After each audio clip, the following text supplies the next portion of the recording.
we all kind of crave that clarity, right? And purpose, that sense of resilience when things get tough. Absolutely. That feeling of being grounded, especially these days. Exactly.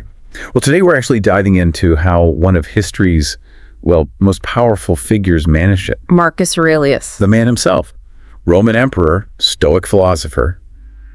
And he somehow found that clarity even with, an empire to run. Which is quite something. It's a really profound look into how, ancient wisdom can directly inform our modern lives. Yeah. Aurelius wasn't just thinking about this stuff. He was actively forging his character day by day. Right. So our mission with this deep dive is to explore how his morning routine, like his structured mornings, were just crucial for that resilience and focus. And we want to pull out some valuable, actionable lessons from what he did, things you can maybe use to build a more intentional, maybe more fulfilling day. And we have some good sources that really detail these Stoic mornings, the principles behind them. We do. And I have to say, I'm genuinely curious. I mean, how did a guy with the weight of the Roman Empire on his shoulders find that kind of inner calm?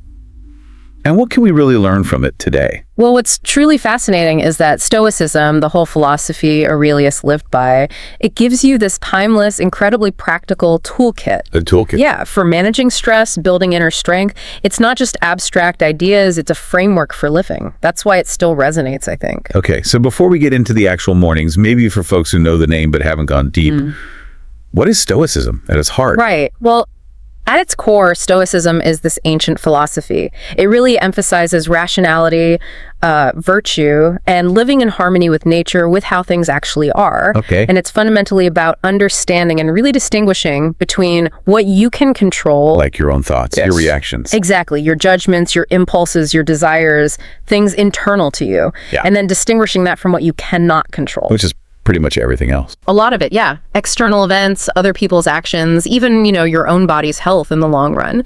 That core idea, sometimes called the dichotomy of control, it's just central to finding any kind of Stoic peace. Wow. Just making that distinction feels, Yeah. it feels huge, especially now. So what are the key virtues then that come from that? Well, the Stoics believed virtue is the highest good, actually the only true good. And it's something totally within our control. Okay, black white. So this includes wisdom, basically, knowing what truly matters, making sound judgments, self-control, which is mastering your emotions and desires, not being ruled by them, courage, facing difficulties with integrity, and justice, treating others fairly. These principles were absolutely fundamental for Marcus Aurelius. You can see how they would be. Totally. They guided him through just immense challenges, plagues, wars, betrayal, you name it. They helped him keep his focus on his inner state, his own actions, while accepting the things he couldn't change. It really explains why he'd invest so much in his mornings then, doesn't it? Yeah. It's not just about getting stuff done. Not at all. It's about shaping the whole fabric of your day before it even really starts. Which brings us nicely to the power of morning routines in general. Precisely. Morning routines are, I think, profoundly crucial for personal development because they genuinely set the tone for the entire day. How so? Well, starting with intention, instead of just reacting to emails or news or whatever, it can dramatically improve your psychological well-being. It's a proactive step. It reduces anxiety, promotes a more positive mindset. Okay, so it feels better, but are there more tangible benefits, things our sources point to? Oh yeah. When you consistently engage in purposeful activities first thing, you cultivate this sense of control and direction. It's real, and that can carry through the whole day. A structured routine is often linked to, increased productivity, better focus. And here's the Stoic connection again. If you deliberately build in elements like reflection or mindfulness into that routine, you're actively cultivating a resilient mindset. So you're training yourself. Exactly. Training yourself to embrace challenges, stay composed when things go sideways, rather than just getting swept away. Okay, let's get into it. How did Marcus Aurelius actually do this? First up, meditation and reflection. Now, this wasn't just zoning out, was it? Not at all, no. For Aurelius, meditation, reflection, these were pivotal. Tools for mental clarity, emotional balance. He used quiet contemplation, yes, but very actively.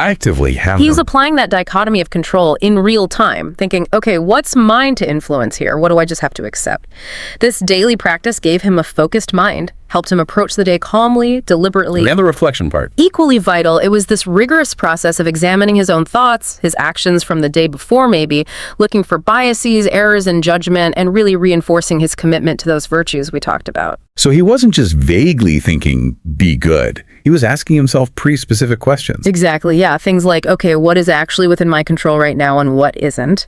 Or how can I respond to this potential challenge with grace, with reason, instead of just reacting emotionally? These kinds of practices grounded him. They reinforced his Stoic principles constantly, helping him navigate, ruling an empire. And they can absolutely do the same for you, help you stay grounded, aligned with your values. That leads perfectly into the next practice, setting intentions for the day. Sounds like it really builds on that reflection. It does, absolutely. Aurelius really understood how important it was to set daily intentions that were aligned with Stoic values. So wisdom, courage. Wisdom, courage, justice, self-control, yeah. Each morning, he'd consciously think about goals related to those. It wasn't just a to-do list in the modern sense. More like a how-to-be list. Kind of, yeah. It was creating this clear philosophical framework, a roadmap for his actions and decisions throughout the day, making sure his rational faculty, his will, what the Stoics called prohairesis, was aimed virtuously. I can really see how that elevates daily actions, makes them more meaningful.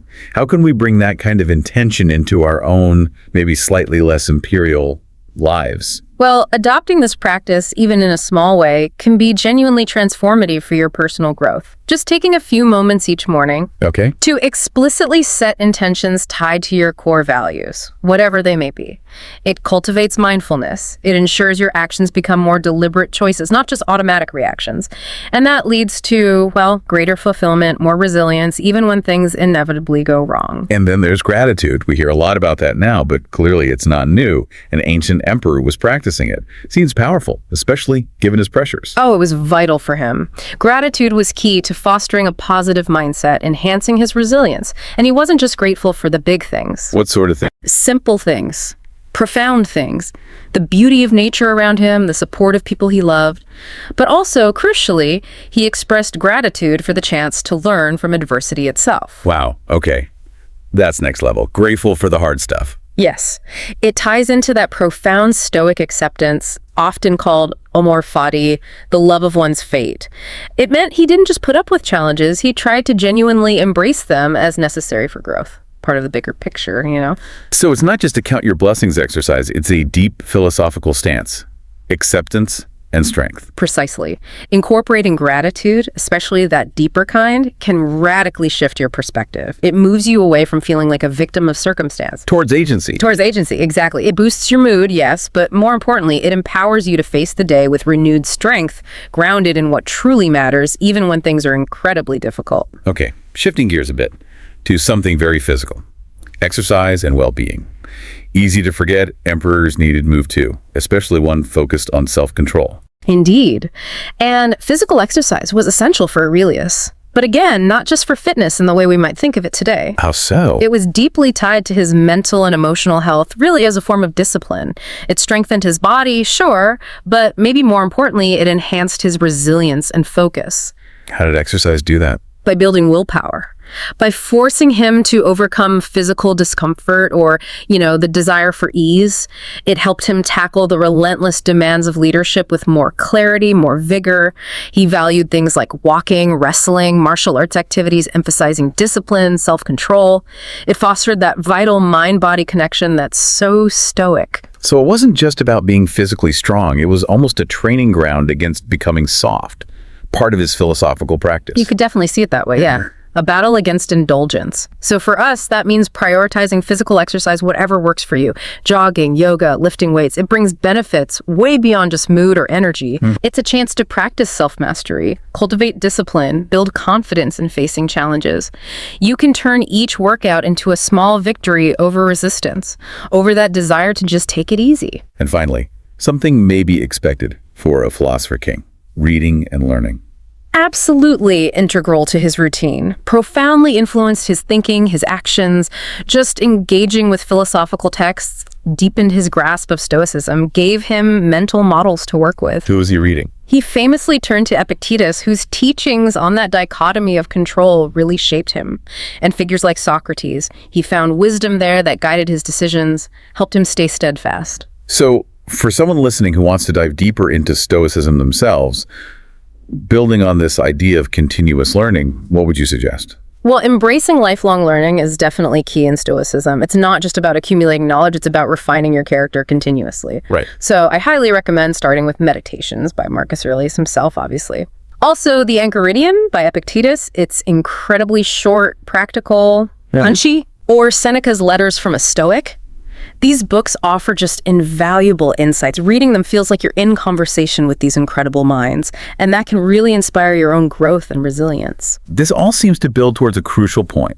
Embracing challenges with that Stoic mindset. It feels like all these morning practices we've talked about, they're designed to build this exact capacity. They absolutely are. That's the payoff, in a way.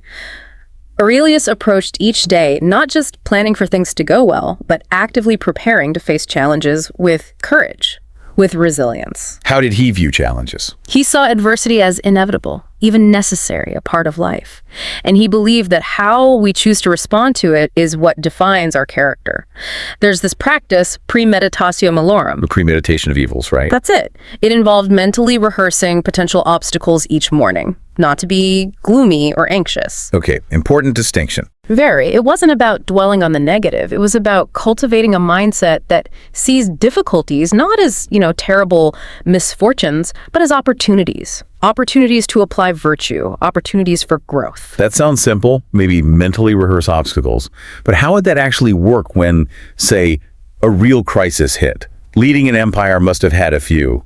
And how can we apply that today beyond just telling ourselves to think positive? Right. It's about the active reframing. So imagine a crisis hits, maybe a military defeat. Instead of panicking, that morning's mental rehearsal would kick in. He could immediately ask, okay, what here is truly within my control? My judgment, my effort. My judgment, my effort, my response, exactly. What's external? Well, the outcome of that specific battle, the enemy's actions. That clarity allowed him to focus his energy where it mattered, on strategy, leadership, rallying his troops, rather than being paralyzed by what he couldn't change. Okay, so for us, it means actively using strategies like, first, challenging those negative automatic thoughts. Ask yourself, is this really in my control? What part is?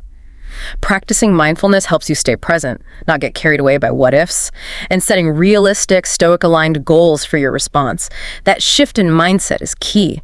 It transforms obstacles from setbacks into, lessons, training exercises almost. And the ultimate outcome, if you consistently apply this philosophy. By embracing challenges like that, with an open heart, a determined spirit, you develop more than just resilience. You build this profound inner strength, adaptability. It leads to a more fulfilling, more empowered life, genuinely. One where you feel like the architect of your inner world, no matter what's happening outside. Wow. Okay, so let's try and wrap this deep dive up. We've journeyed through Marcus Aurelius' Stoic mornings, looked at how meditation and reflection brought clarity, especially using that dichotomy of control. The power of setting intentions aligned with virtues like wisdom and courage. Right. And the transformative role of gratitude, especially the amor fati, loving your fate idea.